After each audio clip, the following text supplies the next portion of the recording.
Olá, bem-vindos de volta. Por favor.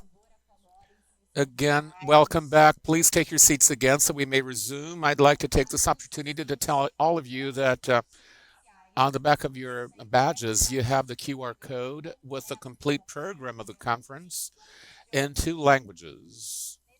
At this time, we're going to start our first panel, thematic panel. The thematic panels, you're going to have an opportunity to ask questions to our speakers. Both those who are present here in the audience and those who are listening to us on the on our broadcast. Our first thematic topic has a title: International Organizations Facing the Perfect Storm: The Long Road to Global Peace.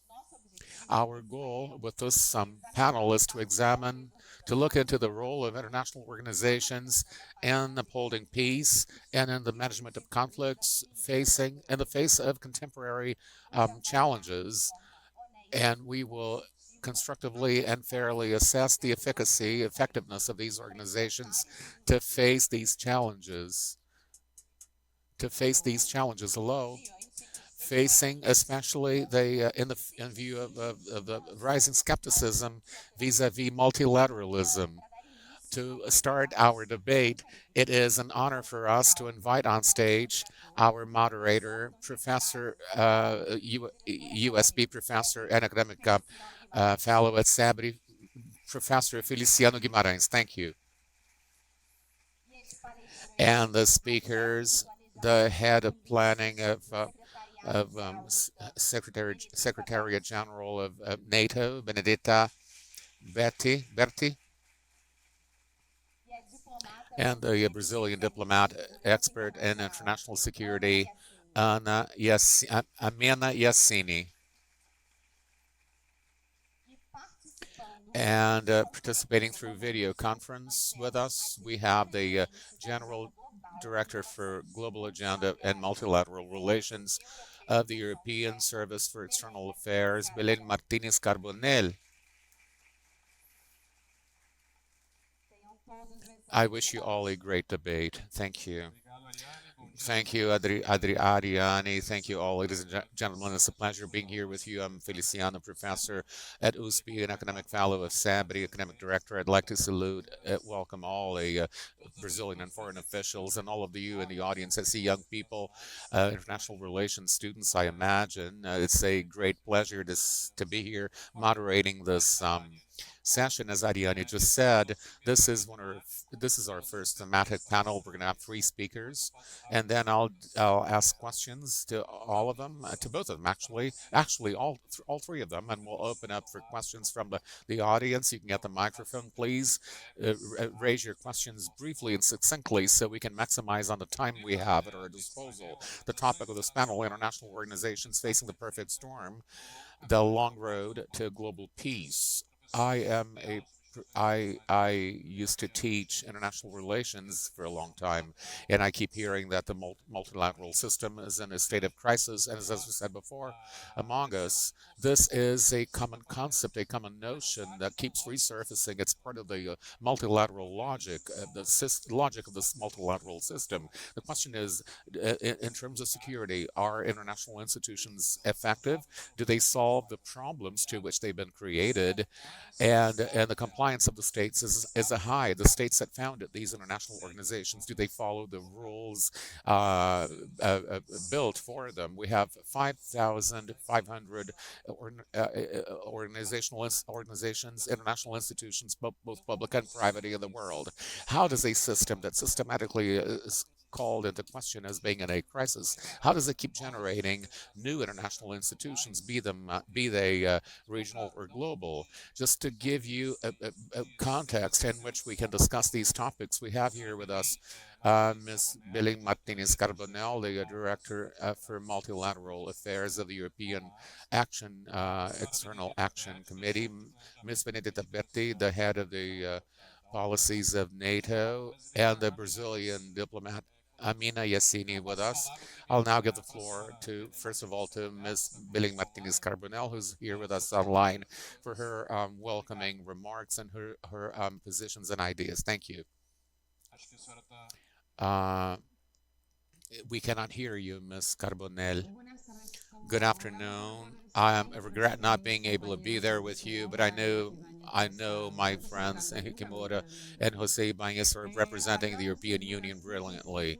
I was telling you about the crises, and certainly over the past few months, and after the invasion and Russian aggression against Ukraine, we have had consequences around the world, a triple planetary crisis, as our Secretary General has called them, and there have been many challenges, and we can call them a multi-crisis. All of these crises juxtaposed are slowing down the sustainable development. It's one of the goals that we have put to ourselves, and they're undermining human rights, increasing inequalities, and that which has given rise to many threats to global peace in many parts of the world. We're committed to solving all these issues, and we can only do it globally. And towards that end, nothing's better than international institutions and multilateral organizations, as you were saying before. However, we're aware that defending multilateralism is not enough. We need to make sure that the system will make sure that it will be able to solve these crises. One of the debates that we've been tackling in a multipolar world is quite empty, and that we must be based on norms, on rules, and not on power.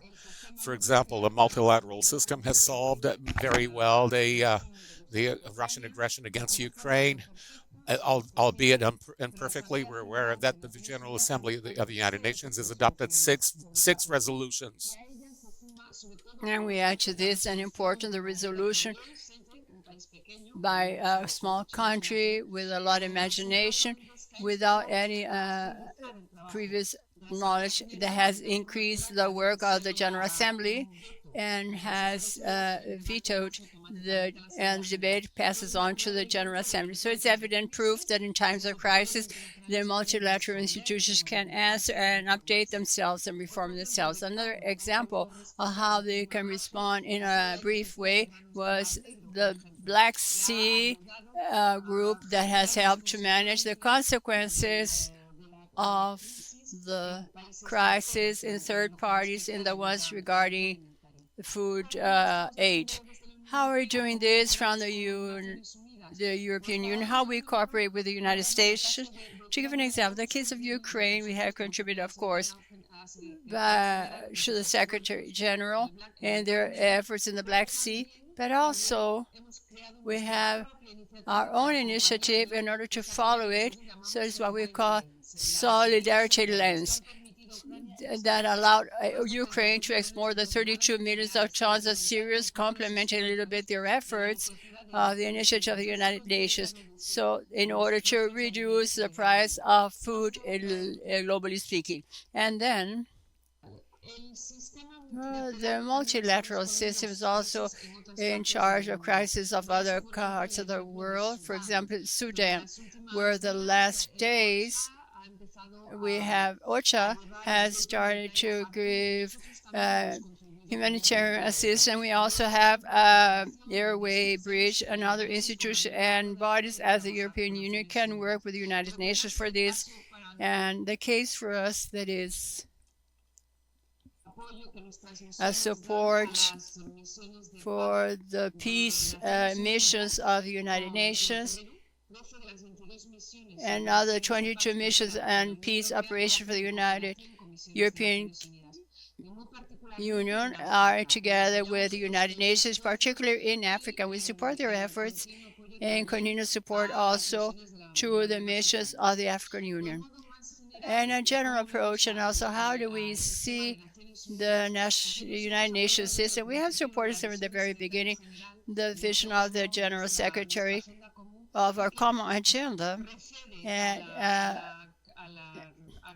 which is before the Russian aggression to Ukraine. It's from 2021 report that we have been very near working on all the reports that are proposed as Secretary General for the global governance to be better adjusted to the current times. We have had many written contributions, and concretely, for example, in the document called the New Agenda for Peace, we have also indicated the European Union is in favor for reform of the National Security Council of the United Nations to be more responsive, more transparent, in order to show better the reality of today's world, strengthening the presence of less representative regions like the case of Africa. And also we participate very actively in other processes and other agencies of the United Nations, as can be the case of the World Global Health. We prepared and responded for pandemics, and also humility exercise. The European Union will this year for the first time present a national voluntary exam on how European Union is contributing to a 2030 agenda. We will do this in June in the political for a high level on sustainable development. We believe very strongly that the Agenda 2030 is a priority now, and it will be and that the recent policies have highlighted this and its importance. Perhaps because of the pandemic of COVID and Russian invasion to Ukraine, all the agenda of the SDG, unfortunately, they have been delayed a bit, but it makes it more urgent, even so, to work in order for the summit of the Sustainable Development Goals on next September can press the Agenda 2030. The multilateral forums that we think they're working very well, and we believe that the COPs of the environment, and we believe that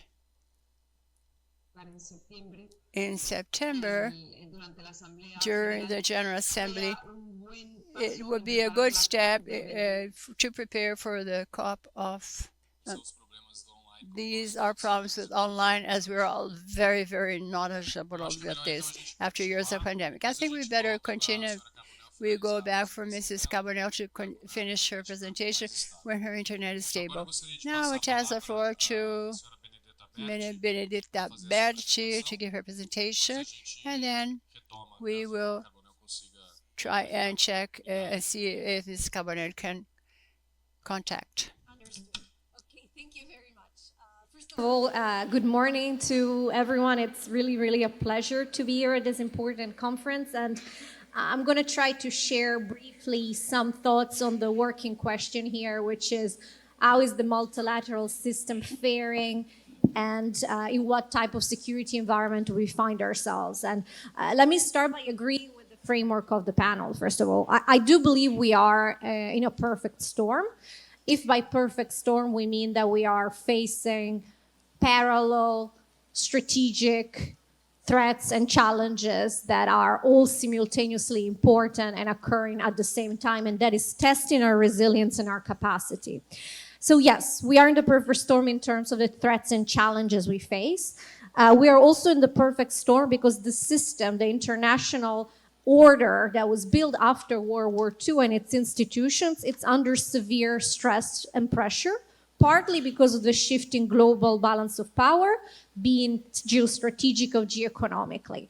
And the net result, I would say, so I'll start with the bottom line up first, is that at a time in which international cooperation is especially important, well, at the same time as international cooperation becomes especially difficult.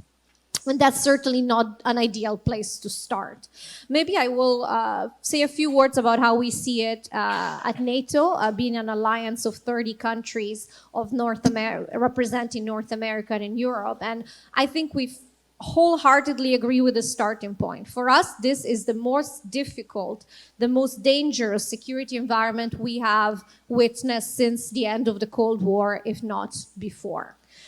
For us, the first reason of why that's the case, it's because there is a war on our continent. Europe is in the midst of a brutal war of aggression. First of all, this is, of course, about Ukraine, and the first panel rightly touched upon it. But I think if we want to talk about what is shaking the world order, we need to repeat it. Russia's brutal and unprovoked war of aggression against Ukraine is a game changer for us, especially as NATO. And this, of course, it is about Ukraine, and it is about the millions of people who are now witnessing human rights abuses, war crimes, who are forcibly displaced from their homes, and they're fighting for their survival as a sovereign independent country. So it is about them first and foremost. But I think for most Europeans, it's also about what type of European security order do we want to live in. So for us today, the threat is of a Russian Federation, and specifically of Putin's vision for Europe. And it brings us back to, I would say, the darkest chapters in our history, at times of spheres of influence, a time where a country with nuclear weapons is waging an imperialist war to reclaim what it believes are what it believes to be its legitimate sphere of influence. And it does so violating the most basic principles of international law: sovereignty, territorial integrity, the right of countries to freely choose their alliances and conduct their foreign policy, and of course the refrain from the use of force. I start with this because I don't think any discussion about what is happening in the world from a European or a transatlantic perspective can not start with what is happening to Ukraine because of Russia, and to us that is about the future of Europe, whether it's going to be a future of stability and peace or a future where basically might defines right. And that's certainly not, we were there in our history. We do not want to go back there. So it's existential, I think, for your Europeans, that aggression does not prevail and that Ukraine prevails as a sovereign, independent country. I think we also believe that that doesn't just matter to Europe, it matters to the rules-based international order. I think we believe that if Putin was to prevail, if aggression was to be rewarded, we would see more of this. And we would see other assertive authoritarian powers resorting to war elsewhere. So to us, this is not just about a regional security, it's global. And it is shaking up the foundation of the order. But unfortunately, that's not the only problem we have. We also have the return of strategic competition. And again, the prior panel talked about it, so I won't go too much into details, but the point is that we see more competition around technology, around resources, around energy, and around values. And of course, in that context, we see a pushback against the rules-based international order. Now, my point would be that that should be a concern to all countries that value the basic principles of international law, territorial integrity, freedom of navigation, sovereignty.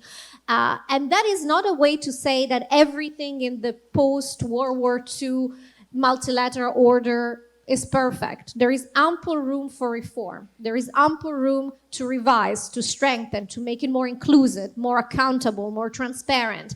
But that is within the boundaries of international law. Whether we see more and more, and I think Russia's war of aggression is an example, attempts to throw away the order as we had built it and try to go back to one in which, well, the system is regulated according to power as opposed to rules. And I think that would be something that wouldn't benefit the international community and would not benefit many countries in the world. And that's why, for example, as NATO, we are an alliance based on common strategic interests, on a common desire to defend each other, but also on common values. And those are democracy, individual liberty, freedom, and human rights. And we believe that upholding the rules-based international order while reforming it and expanding it where needed is the way to go. And that's one of the reasons why we are working more and more with partner countries. For NATO, it's 37 of them, but actually more and more also with other countries who have no interest perhaps in partnership with NATO,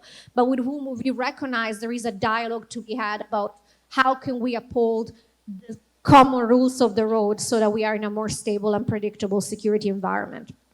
Last point, because I see my time is, the clock is ticking, is that it's not just a perfect storm because one, we have war, two, we have competition, but also there are other challenges that have not gone away. And that means that we are in a system where we have recurrent shocks. We call it, in Brussels, we talk about a permanent emergency. We have fragility, which is endemic all around our neighborhood, and then we have shocks due to climate change or pandemics that will continue to occur. This is a reality. We know climate change is a defining challenge of our time. It will continue to affect our security. It will continue to affect our ways to live our life and our prosperity and our freedom. And all of this is occurring while we're also dealing with war and strategic competition. The bottom line is that cooperation between like-minded countries, between democracies, and between countries who share similar understanding of the importance of keeping the rules of the road, well, cooperation is even more important today. I think the case of combating climate change and pandemics is a very, very good example of that. So in that sense, our 2 minutes to say, what does that all mean for the multilateral order? I think we cannot have a one blanket statement to say all institutions are in crisis or all institutions are thriving. It's really context-based. For example, in the Euro-Atlantic space, I think both NATO and the European Union are stronger than they have been for many years because we have a common purpose, a common vision, a common sense of urgency, and an understanding that our faith as Europeans, our freedom, our democracy rests upon our unity. So I think we are actually stronger than we've been for a while. Other institutions perhaps need to take a look internally at how can they reform, how can they strengthen, how can they be more inclusive. But even from a NATO point of view, I will not talk for the EU because of course we have representatives here that will do a much better job than me at it. But I think for NATO, the call is, while recognizing that we're functioning more effectively and more united than we have been for a while, that shouldn't be a call for complacency or should never be a call to only look inwards, because we understand threats and challenges are global, are interconnected, and go way beyond the Euro-Atlantic area.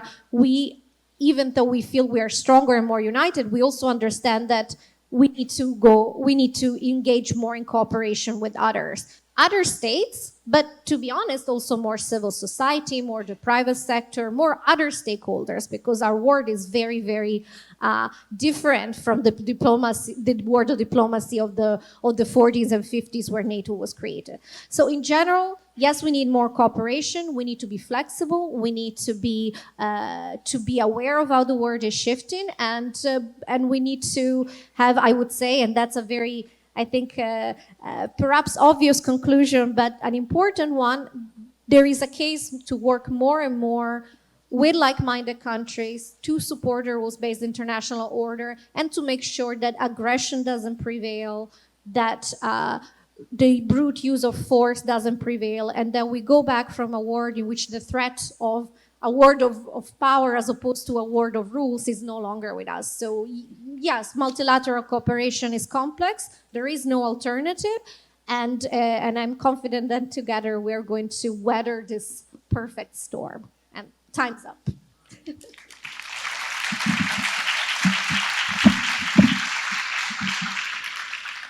Obrigado, senhora Berti. Agora eu passo a palavra para... Thank you, Mrs. Regina. I will pass the floor to Mrs. Amina Vassini. You have 10 minutes. Good morning. First of all, I would like to thank CAS, SEBRI, specifically for their invitation. And I would like to thank also and congratulate for this opportunity that you're giving to young women and bringing a perspective of international security that's very important. I would like to start thinking about a bit on a title of this first panel. I will read the title again. International organizations facing a perfect storm, the long path to global peace. I believe it's important to think about this idea of a perfect storm, because a perfect storm is a meteorological phenomenon, very rare, and it results from very unpredictable factors. This is important to mention because this understands that the crisis that the international system faces, they are natural and unavoidable. And if it's that approach, I think we have to exactly sit and wait for the storm to pass. But I would like to bring some food for thoughts also regarding this storm.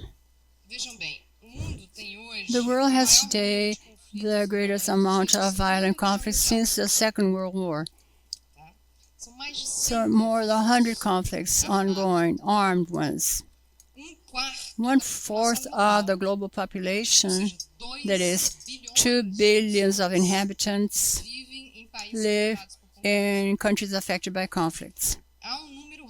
There is a record number of 100 million of displaced people, globally speaking. 719 million of people live in extreme poverty with less than $2.50 per day. 70% of the world population that suffers by acute food uncertainty. 70% are in very bad condition in places. War is, as the Secretary General of UN, last week, in an open debate at the General Security Council, United Nations, the Minister of Foreign Affairs, Mauro Vieira, had the chance to participate in it, talking about the impacts of armed conflicts on food security. Now, I don't know if you agree with me, but none of those elements, none of those crises seems to me to have erupted naturally, nor does it seem to me that they'll go away naturally either.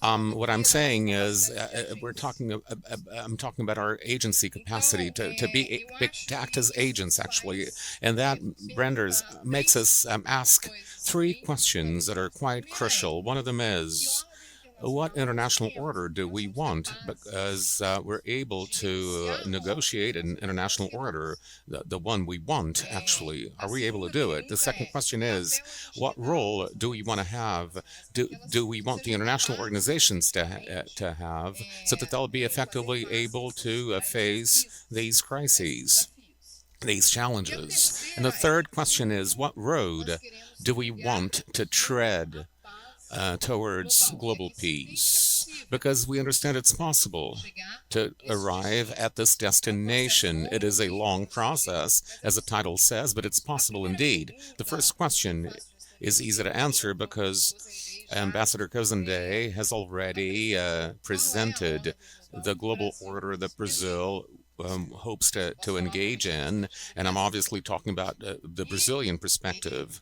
And he designed a global order, he talked about a global order that won't deepen antagonisms or rivalries, it won't reduce the space for dialogue, and that it won't be oriented guided by force, and it won't forge simplistic views of reality. It won't benefit only the hegemonic powers. And lastly, but it's clear that to Brazil, the international order based on on a dichotomy of power and force won't lead us to global peace. And secondly, going on to the second question, what role do we want the international organizations to have? I will make a brief comment on this. The Brazilian position is quite clear on this. It is the role of strengthening these organizations. And I know that you must be thinking, oh, here we go again, talking about the reform of the Security Council. Is that what we're going to be talking about? Yeah, I'm going to get there. But before, I'd like to bring you some data, some other data. From February 24th, 2022, the onset of the Ukraine conflict. To this date, a bit over a year, there were 57 meetings at the Security Council. How many resolutions were there? How many resolutions were they able to negotiate in the main deliberation agency that deals with peace and international security? 0, none whatsoever. This year, 2023, it's going to be 12 years since the inception of the conflict in Syria. What's the outcome of that conflict? 350,000 dead people, 14 million Syrians who need humanitarian aid.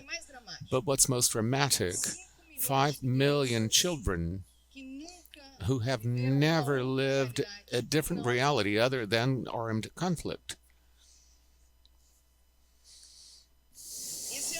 This year also, it's been 30 years since the anniversary of the Oslo Agreement. So what we see is an escalation of tension and no prospects for peace at all. However, about reforming the Security Council, we still have the same practices that keep us from strengthening the global governance system that we have. The same stalling practices that keep us from achieving the outcomes we want. What's the road we want to global peace? You see that the choice of action verbs was on purpose, because necessarily they imply human action. Therefore, the road to global peace goes through, first and foremost, the reduction. It implies a reduction of human losses. And we should give up the rhetoric and the nuclear threat. And we should look for solutions to the problem of refugees, and we should establish a dialogue, a negotiation with a view to ending hostilities. And we should challenge the logic of war.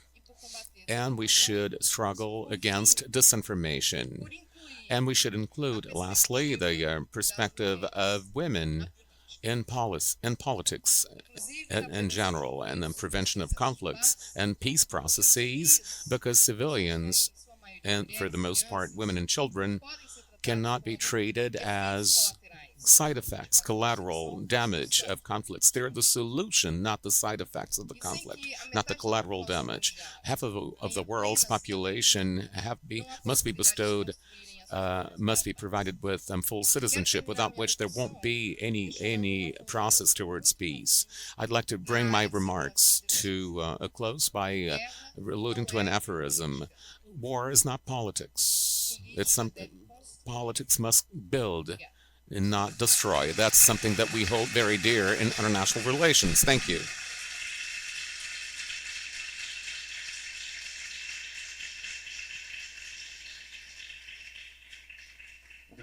Thank you, Amina. I don't know if Ms. Carbonell will be back online, but I'm going to ask a question initially to Ms. Berti on the role of international organizations in this new context. And that's based on what she mentioned, which is this world that's apparently, there's been an increase in systemic competition among two hegemonic powers, China on one hand and the U.S. on the other hand. When we read this book that's a cliche in the area by Allison on the Thucydides trap, the Thucydides trap is very simple logic. You had Sparta and Athens. Athens grew quickly in its power, and Sparta, scary of the rising power of Athens, and that's the beginning of the Peloponnese War that destroyed Greece. We would be now in the new Thucydides trap, and you read Allison's book. He gives us many examples throughout the centuries, and he shows us that in 10 moments of hegemonic transition in which a global power collapsed and another power rose, many times, in 7 instances, there were conflicts, and in only 3 instances, there was an agreement between them. But he never talks about international institutions or organization institutions in his book. So contrary to the past, I think that today you have actors and international agents, and those are the international organizations. That's the sum total of treaties and bureaucracies within a coalition, which is the case of NATO, or some large international organizations like the UN and its many departments and agencies, with impacts on the states and changes the interests of states, that keeps states at certain moments from taking certain actions and initiatives initiatives within this context of rising intensities, apparent rising intensities between China and the United States. I'd like you to elaborate on the role of institutions and international organizations regionally based as well as globally based. And do you think that this intensification tends to simply paralyze the Security Council, which is something we've been talking about, or if there is an alternative road ahead? What's your view on that? If you don't mind, I will talk a little bit about NATO as well, given that I know that debate quite well, so I will start with that. And I think it's important to agree with the premise. We do see there is a rise in strategic competition. And the infamous microphone gate just restarts again. No, okay, I think if I don't move any muscle and I look this way, you will hear me. Okay, so in terms of, I think it's unquestionable that there are more, that there is a growing competition being around resources, political values, technology. It's all encompassing, really. From a NATO point of view, where we are, I wouldn't, and again, representing those 30 countries of Europe and North America, I think that the starting point is clear. And that is that as an alliance, we do see that when it comes to the People's Republic of China and their stated behavior on the global stage, being around military modernization without transparency and no interest in arms control, being it about the intense investment in strategic sectors with the purpose of creating dependencies, being about the use of hybrid tactics, whether disinformation, cyber tactics. I can go on and also quote the PRCs that China's support in terms of amplifying the false narratives, Russia's false narratives when it comes to Russia's war of aggression against Ukraine. I'm just quoting a number of patterns of behavior that from a transatlantic perspective, so not just US, that's very important, from a transatlantic perspective, these are of concern.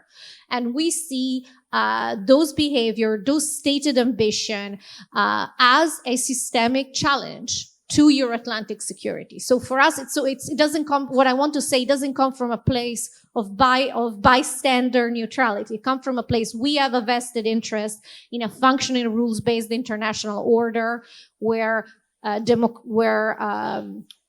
freedom of navigation is respected, with free trade is respected, with sovereignty and independence of states is respected. And we see a number of problematic behavior. And therefore, as a NATO, our job and what we have agreed we want to do is, first of all, to be that platform to foster more transatlantic convergence when it comes to understanding that systemic challenges that China poses to our security. So first of all, and we're doing that work, and it's really about understanding all of the different tactics, all of the different instruments of power that are used from the military to the non-military, from economic coercion to disinformation, and really understand what that means for us. Then we're working together to build resilience. And this is something that I think is really important. How can we have more resilient critical infrastructure? Can we strengthen the resilience of our democratic institutions?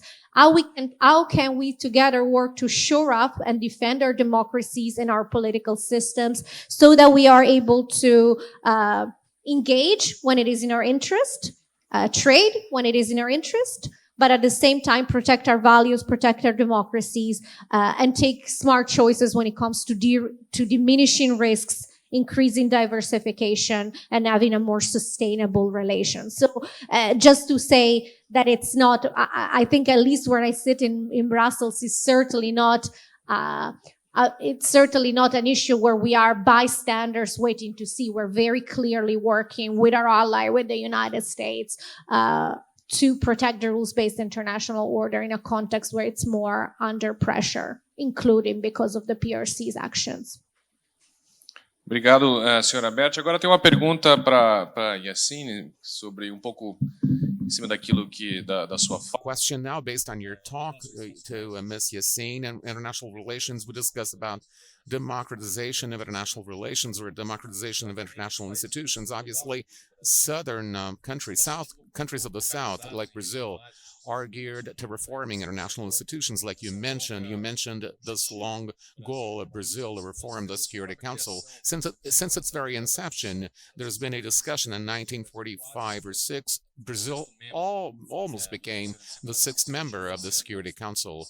And that is, the wave has gone up and down, but it's still a wish. But there are many other institutions in which Brazil is underrepresented. Despite the reforms of the quotas of the IMF and the World Bank, Brazil is still underrepresented in other institutions, international institutions. The vote has a weight depending on the size of the economy of the country.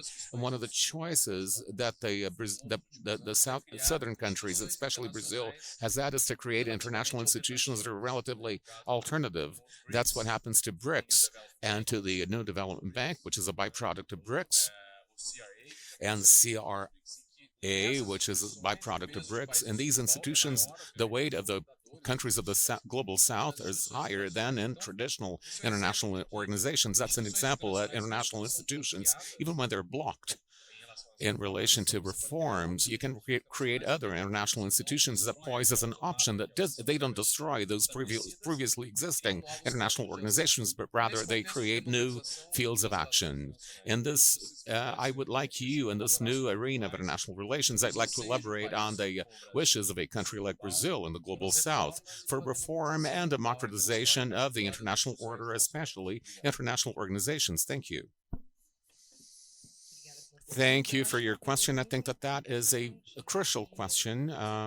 You raised an issue before going into the crux of the issue, which is the global south has been demanding actually a reform of the international governance system. How come? Apart from the fact that we're not fully represented in that system, I think we should start by remembering that in the Security Council, there are 2 continents that are not represented. The African continent and Latin America. So I think that this debate, I'm actually wearing my academic hat as I speak. We have a problem here because we depart from the premise that the international system works based on a different logic from what happens domestically. Domestically, undoubtedly, there's no doubt that I think that there is a wide support, consensus, pointing to the need of the internal democratization of the countries. Nobody questions the need for more women in the political debate, more inclusion and diversity, inclusiveness and diversity, and the international arena. However, there's still a debate that's incipient, actually. We haven't yet gotten to there are still doubts lingering about the contributions that these countries of the global south could bring as contribution to the global governance system, which would be absurd if we were to transfer that debate to the internal arena. No one would call into question the contributions that women can make and that the black people can make. That would be ludicrous. But there is that question. Perhaps, I think, I don't know if there have been academic reflections on this, but it's interesting to bring up data. We have 5,500 international organizations, and that's a symptom of our inability to reform the system. We're looking for alternatives. Perhaps it would be important to think of these things as well, but I think it's a need that's quite pressing and urgent to listen to the global south, and that's a concept. Actually, it's quite amorphous.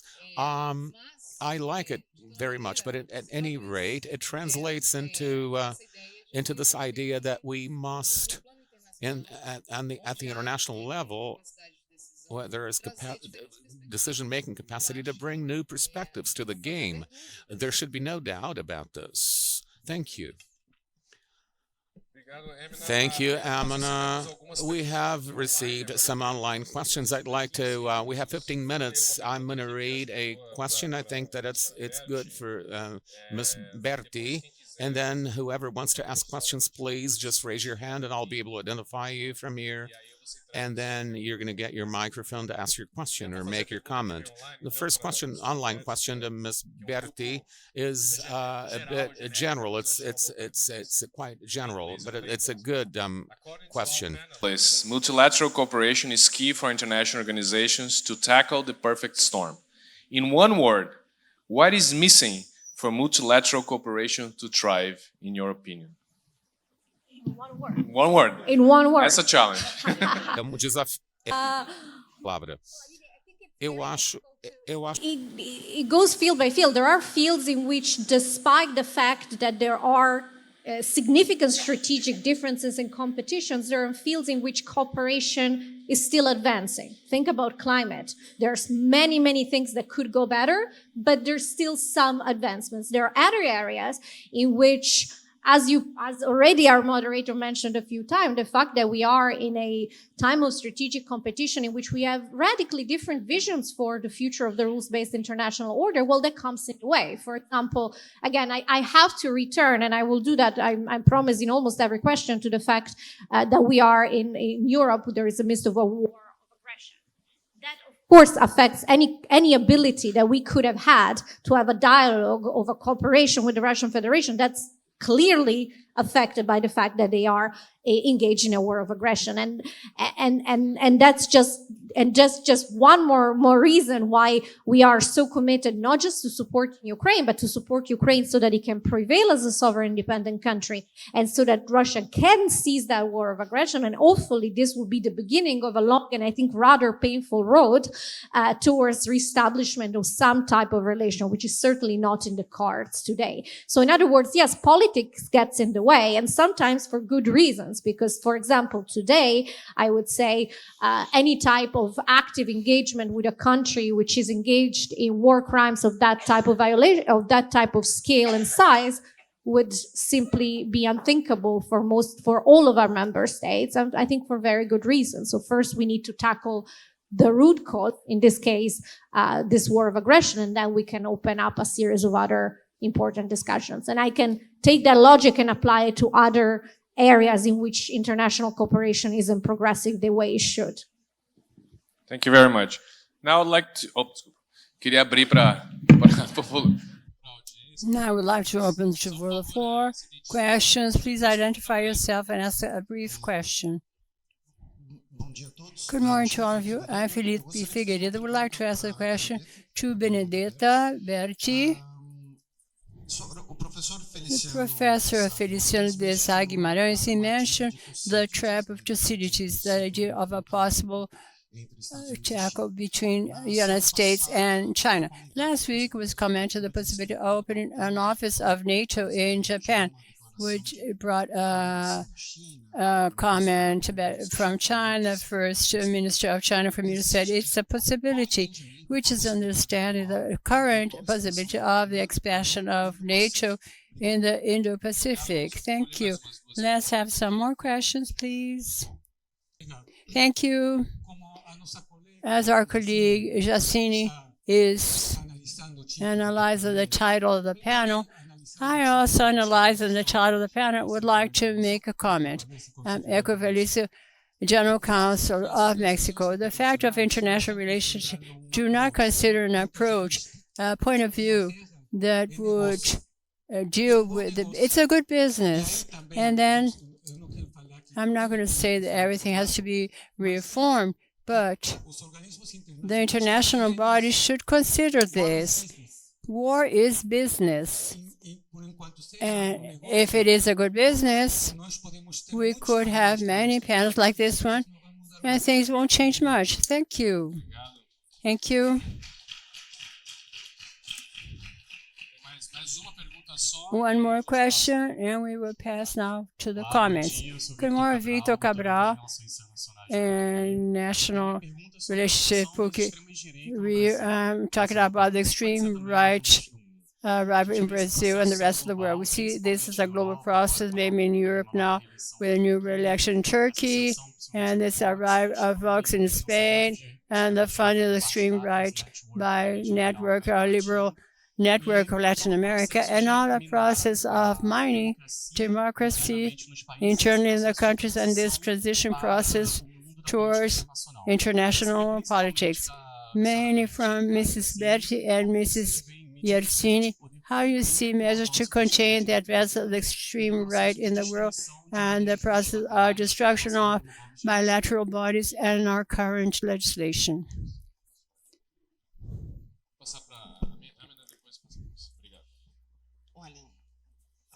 Well, the question is difficult to answer. How to contain the far extreme right. Regarding the lack of information, that was one of the proposals that I had regarding how to reach peace.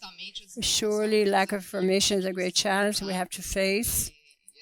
And this is a discussion that is open, and extremism. They use this kind of digital media to disseminate fake news. And we have a war regarding narratives. And this is part of this context of challenges.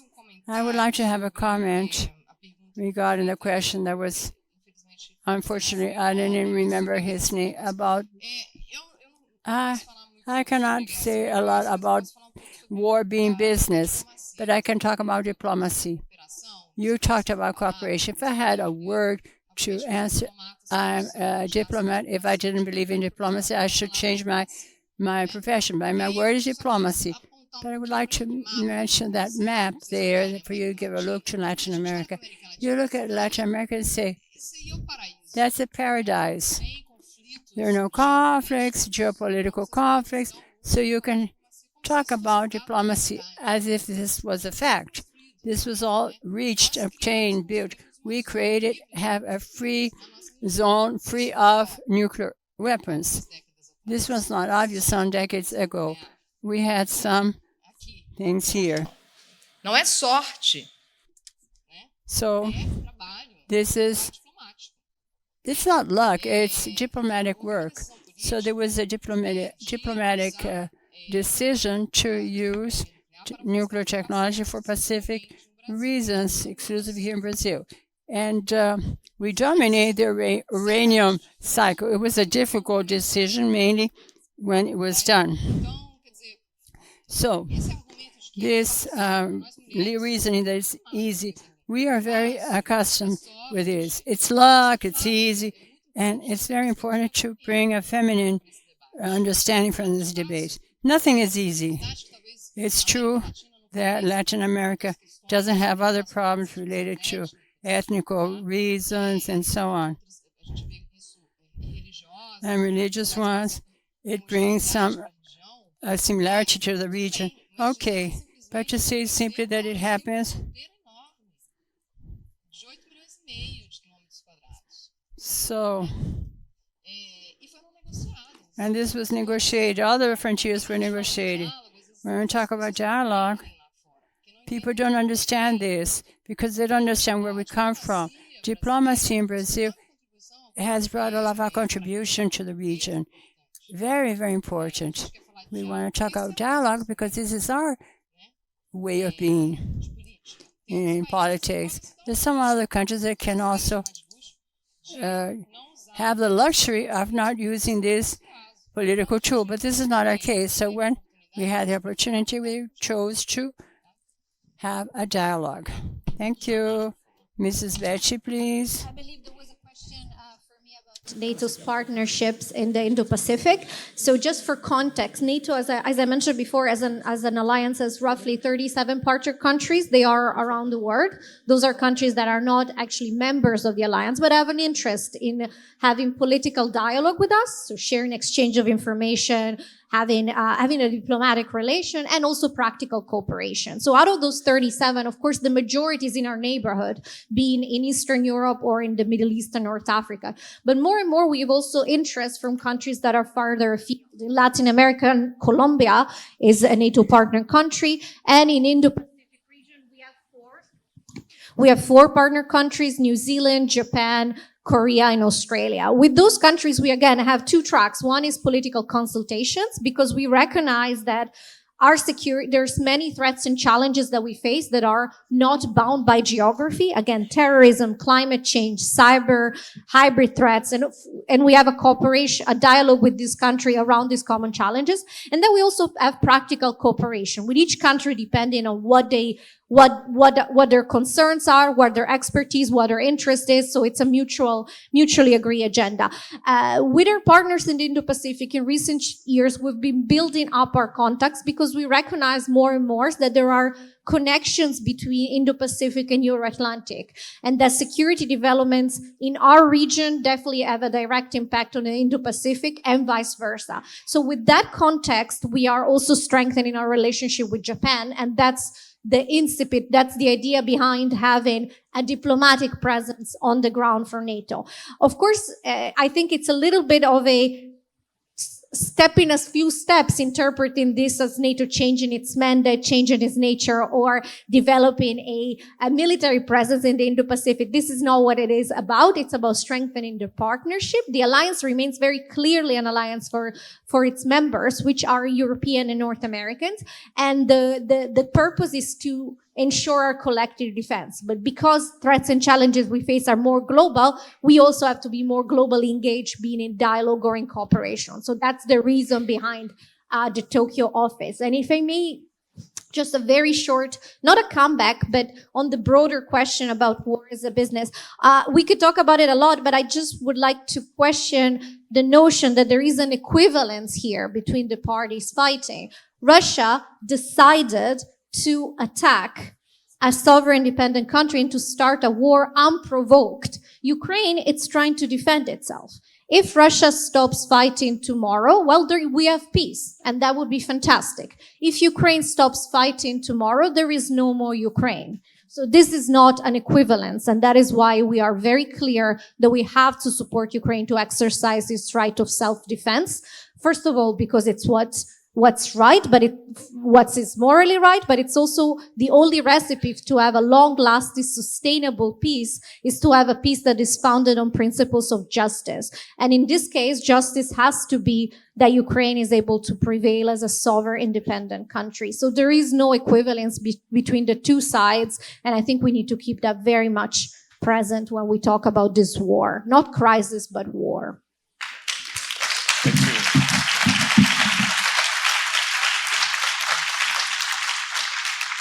Bom, chegamos ao final do nosso painel, nosso primeiro painel. We reached the end of our panel. First panel, please remain here in the room. We immediately start the second panel. This global economics and strategic partnerships in war times. I want to thank our second and third panelists that was online, and thank you very much, both of you, for your words, for your responses, and remain with us and see you tomorrow. Thank you.